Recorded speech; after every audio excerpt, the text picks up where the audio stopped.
카이로 박물관의 거대한 홀. 황금 가면이 빛을 머금어 살아 움직이듯 반짝인다. 날개를 펼친 이시스와 네프시스 여신이 석관을 감싸고 서 있다.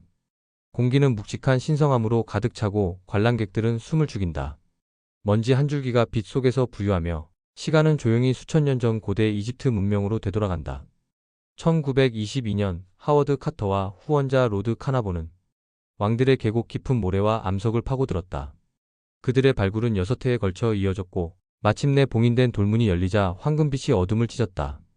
그 안에는 4겹의 황금 상자가 석관을 감싸고 있었다. 벽면에는 이시스와 네프시스 죽음과 재생의 여신이 마주보고 날개를 펼쳤다. 그 형상은 성서의 케루빔을 닮아 신과 인간의 경계를 지우듯 서 있었다. 투탕카멘은 아크나톤과 그의 여동생 사이에서 태어나 10살의 파라오의 왕위에 올랐다. 아버지 아마르나의 종교개혁은 제국을 혼란 속에 빠뜨렸고 소년 왕은 그 균열을 봉합하려 애썼다. 그러나 근친혼의 그늘은 그의 몸을 무너뜨렸다. 유전병은 뼈를 약하게 만들었고 면역력은 말라리아 앞에 무너졌다.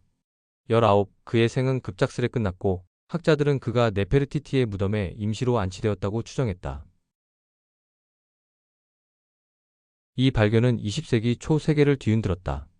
런던과 뉴욕의 거리에는 이집트 문양이 넘쳐났고 패션과 영화, 예술은 투탕카멘 열풍에 휩싸였다. 황금의 가면은 단순한 유물이 아니었다. 죽은 문명의 순결이자 현대를 사로잡은 신화였다.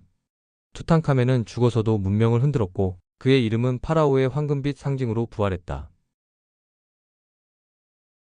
오늘도 박물관의 조명 아래 황금의 얼굴은 조용한 미소를 머금는다.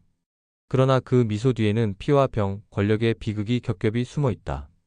빛 속에서 투탕카멘의 얼굴은 속삭인다. 나는 죽었으나 나의 신비는 아직 끝나지 않았다.